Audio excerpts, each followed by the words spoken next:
The Be the Referee series is designed to help educate people on the rules of different sports. Tune in next week for another segment of the Be the Referee series. I'll be there.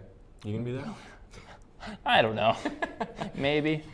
All right, well, it is signing day, and big things are expected early of Michigan's Jim Harbaugh, but is that fair? His recruiting class for this season is much weaker than Brady Hoke's was in his first season with the Wolverines, but Harbaugh has not had much time. And while Big Blue did miss out on Cass Tech product Mike Weber, who committed to Ohio instead, they did manage to flip four-star running back Karan Higdon from Iowa and four-star quarterback Zach Gentry from Texas. And you know what? I mean, Brady Hoke had those recruiting classes, but what did he do with them? Nothing. No developing. They didn't win. Nope. So you look at a team like Michigan State, Mark Dantonio, Genius. Didn't have the big recruits, but he still has the good team. I'm not worried about Michigan. I think they're going to be a lot better even this year.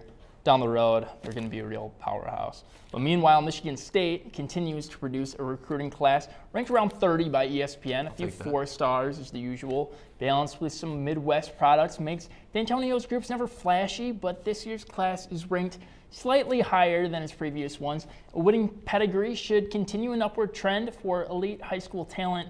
Not that Dantonio has needed that in the past. It's really not about the recruits, is it, Chance? It's about the coaching, I think. You can bring in good talent, but if you can't develop that talent, then that kid stays a 4-star high school recruit, even if he's been there for 4 years. Exactly. He's not a college football player. Exactly. It's about what you do once you're in college. Let me ask you this, Chris. If you were a highly touted recruit and say for whatever reason you couldn't go back to school in Michigan, what would be your biggest draw for a school? What would be one of the things you got to know first about a school to make them on your list? I'd probably want to be in a warm weather school. If this is free, I'd probably go out of state, take advantage of that extra tuition I'd be saving. Somewhere in Florida, somewhere in California, but a good school too. I want. So Hawaii? Would that be? Is that weather? Hawaii would be fine. I hear the students are great there. I feel like people would really say, "Hey, that kid went to Hawaii. Let's give him a job," right? I can see that. And also, it would kind of depend if I knew I was going to the NFL. If I know I'm going to the NFL, you know what? I don't care if the school's that good. Just take me to the warmest school, USC or Miami, something like that. Okay. Yeah. Well, on my end of things, I'm a bigger fan of the area surrounding it. I'm from Mount Pleasant originally. That's a pretty small town. You like to shop?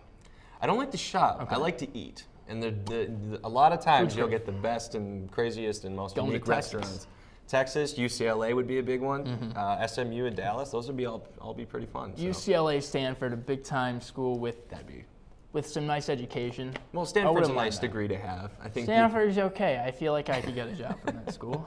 We probably could. Maybe. All right.